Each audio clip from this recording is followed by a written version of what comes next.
हर साल रथ यात्रा के पहले प्यारे जगन्नाथ जी बीमार पड़ते हैं, लेकिन क्या आप जानते हैं जब वे स्वस्थ होकर निकलते हैं तो लक्ष्मी जी क्यों नाराज हो जाती हैं?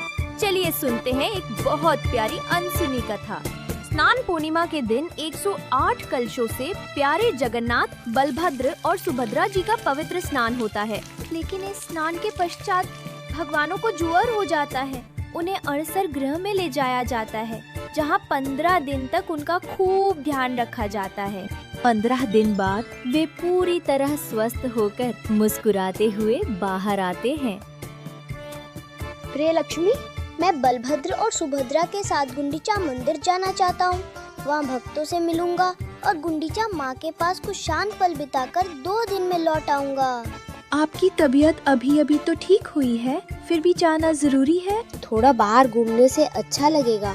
सब भक्त हमारा इंतजार कर रहे हैं। ठीक है, पर वादा कीजिए 2 दिन में लौट आएंगे। मेरा मन आपके बिना नहीं लगेगा। वादा करता हूँ, मैं 2 दिन में वापस आ जाऊंगा। आखिरकार रथ यात्रा का पावन दिन आता है। पूरी नगरी उत्सव के माहौल में डूब जाती है। जगह जगह ढोल मृदंग बज रहे हैं, भक्त झूम रहे हैं। तीनों भगवानों के लिए भव्य रथ तैयार हैं। चलो माँ, गुंडीचा के घर बड़ा मजा आएगा। हाँ, आप खूब मस्ती करेंगे। भक्तों के भजन कीर्तन के बीच प्यारे जगन्नाथ अपने भाई बहन के साथ गुंडीचा मंदिर की ओर बढ़ते हैं। गुंडीचा माँ श्रद्धा और प्रेम से उनका स्वागत करती हैं। वो रसोई में बैठकर अपने हाथों से खीर, लड्डू और दिव्य व्यंजन बनाती है और स्नेह पूर्वक उन्हें स्वादिष्ट भोजन कराती है। तीनों भाई बहन बड़े आराम और मस्ती से माँ गुंडीचा के मंदिर में रहने लगते हैं। इस बीच देवी लक्ष्मी मंदिर में प्रतीक्षा करती रहती है। दिन बीतने लगता है, लेकिन जगन्नाथ जी वापस नहीं आते। सेवक, क्या मेरे प्रिय जगन्नाथ लौट आए? कोई समाचार आया क्या? क्षमा करे देवी, अभी तक कोई समाचार नहीं है। 2 दिन बीत जाते हैं, फिर 3, 4, 5वां दिन भी आ जाता है। लक्ष्मी जी का धैर्य टूटने लगता है।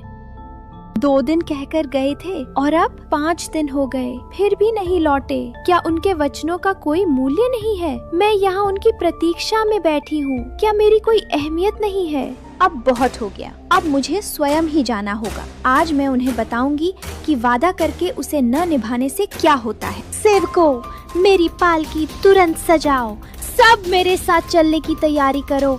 हमें अभी गुंडीचा मंदिर जाना है। देवी लक्ष्मी के आदेश से महल में हलचल मच जाती है। उनकी रेशमी पालकी सजाई जाती है। पुजारी और सेवक दल ढोल नगाड़ों के साथ लक्ष्मी जी के साथ चल पड़ते हैं। लक्ष्मी जी पूरे राजसी ठाट बाट के साथ गुंडीचा मंदिर की ओर प्रस्थान करती हैं। नगर भर में ये चर्चा फैल जाती है कि माता लक्ष्मी क्रोधित होकर स्वयं भगवान को लेने जा रही हैं। सभी सहमे हुए हैं कि आगे क्या होगा। प्रभु, माता लक्ष्मी गुंडीचा मंदिर की ओर आ रही हैं और बहुत क्रोधित हैं। ओह, मैं तो वादा ही भूल गया। अब तो वे अवश्य नाराज होंगी। क्या करूं? उनसे कैसे मिलूं? कहीं क्रोध में लक्ष्मी मुझे कोई श्राप न दे दे। जल्दी मंदिर के द्वार बंद कर दो। उधर लक्ष्मी जी का भव्य जुलूस धीरे धीरे गुंडीचा मंदिर के सामने पहुंच गया। लक्ष्मी जी पालकी से उतरी और प्रवेश द्वार की ओर बढ़ने लगी। तभी भयभीत सेवकों ने घबराकर तुरंत मुख्य द्वार बंद कर लिया। ये देखकर लक्ष्मी जी का क्रोध चरम पर पहुंच गया। क्रोध से तमतमाती हुई उन्होंने गरज कर आदेश दिया, अच्छा, मेरे लिए द्वार बंद कर दिए? यदि मेरे लिए मंदिर का दरवाजा बंद है, तो फिर उनके लिए भी वापसी का मार्ग बंद हो जाएगा। सेवकों, यह रहा मेरे स्वामी का रथ नंदी घोष, इसे तुरंत तोड़ डालो। लक्ष्मी जी के आदेश पर उनके सेवक रथ के पास तो पहुँचे, लेकिन प्रभु के रथ को पूरी तरह से भला कौन क्षति पहुंचा सकता है। उन्होंने बस उसे जरा सा हिलाया डुलाया, फिर भी कुछ सजावटी हिस्से टूटकर नीचे गिर पड़े। तभी जगन्नाथ जी के सेवक उन्हें रोकने आए और दोनों ओर से हल्की फुल्की धक्का मुक्की होने लगी। रथ को हल्का सा नुकसान पहुंचाने के बाद लक्ष्मी जी उदास मन से लौट चली, लेकिन वो मुख्य मार्ग से नहीं लौटी, बल्कि एक गुप्त गली से होकर गईं, जिसे हेरा गोहिरी गली कहा जाता है। उड़िया भाषा में हेरा का अर्थ है देखना। कहा जाता है कि रथ यात्रा के 5वें दिन माता लक्ष्मी अपने प्रभु जगन्नाथ के दर्शन हेतु यहाँ आई थी। इसी स्मृति में इस दिन को हेरा पंचमी कहा जाता है।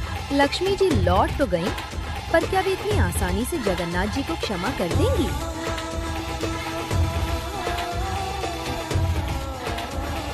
उधर गुंडीचा मंदिर में 6 दिन बीत गए। 7वें दिन जगन्नाथ, बलभद्र और सुभद्रा जी के दिव्य संध्या दर्शन हुए। भक्त बड़ी संख्या में प्रेम और भक्ति से दर्शनों के लिए पहुँचे। अपने प्रभु के दिव्य दर्शन पाकर भक्तों के हृदय आनंद और उल्लास से भर उठे। 8वें दिन सुबह गुंडीचा मंदिर में रथों को वापस श्री मंदिर की ओर मोड़ा गया। अब वापसी की तैयारियां शुरू हो गयी। आ गया 9वां दिन, बहुड़ा यात्रा, यानी भगवान की वापसी की यात्रा। प्यारे जगन्नाथ, बलभद्र और सुभद्रा जी गुंडीचा मास से विदा लेकर अपने घर श्री मंदिर की ओर लौटने लगे। पूरी नगरी में खुशी की लहर दौड़ पड़ी। जब तीनों रथ श्री मंदिर लौट रहे थे, तो बीच रास्ते में एक विशेष पड़ाव आया, मौसी माँ का मंदिर। मौसी माँ ने उनके लिए बड़े प्रेम से पोड़ पीठा तैयार किया था, जो उड़ीसा की प्रसिद्ध मिठाई है। हर वर्ष की तरह तीनों ने स्नेह पूर्वक मौसी माँ के हाथ का बना पोड़ पीठा चखा। इसके बाद उन्होंने आदर पूर्वक मौसी माँ से विदा ली और रथ पुनः श्री मंदिर की ओर बढ़ चला। बाउड़ा यात्रा में एक और रोचक पड़ाव आता है। बलभद्र जी और सुभद्रा मैया के रथ तो सीधे सिंह द्वार तक पहुंच जाते हैं, पर प्यारे जगन्नाथ जी का रथ कुछ देर के लिए गजपति महाराज के महल के सामने रुकता है। शुभ समाचार, आपके प्रिय स्वामी लौट रहे हैं। जगन्नाथ जी का रथ रास्ते में दिख चुका है। क्या मेरे प्यारे जगन्नाथ लौट रहे हैं? शुभ समाचार सुनते ही लक्ष्मी जी का क्रोध एक पल में पिघल जाता है। वह तुरंत श्री मंदिर से बाहर निकल आती हैं और सामने जहानी मंडप में आकर खड़ी हो जाती हैं, जहां से दूर सड़क पर अपने प्यारे जगन्नाथ जी के रथ को आते हुए देखती हैं।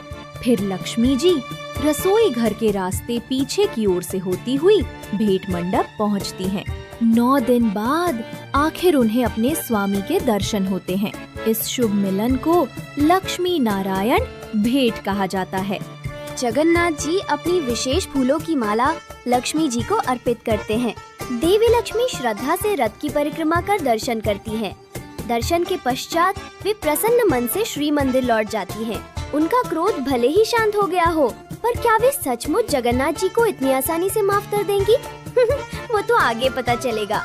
थोड़ी ही देर में नंदी घोष रथ भी श्री मंदिर के सिंह द्वार पर पहुंचता है। नीलाद्रि विजय के दिन तीनों देवताओं के श्री मंदिर में प्रवेश की भव्य तैयारी होती है। बलभद्र जी और सुभद्रा मैया तो सीधे मंदिर में प्रवेश कर जाते हैं, लेकिन प्यारे जगन्नाथ जी बाहर ही रुक जाते हैं, क्योंकि देवी लक्ष्मी के आदेश से उनके लिए मंदिर के द्वार बंद कर दिए जाते हैं। जगन्नाथ जी के सेवक भी द्वार के बाहर से देवी लक्ष्मी से क्षमा याचना करते हैं, लेकिन लक्ष्मी जी अभी भी मन ही मन थोड़ी नाराज हैं। उन्होंने इतने दिनों तक अकेले जो इंतजार किया, उसका शिकवा तो बनता है।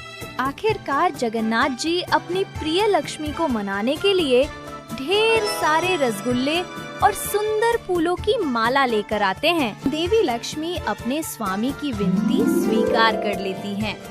फिर दोनों हंसते हुए एक साथ मंदिर के भीतर प्रवेश करते हैं और इस तरह हर साल रथ यात्रा का ये मधुर मिलन हमें याद दिलाता है कि प्रेम में रूठना भी है और मनाना भी।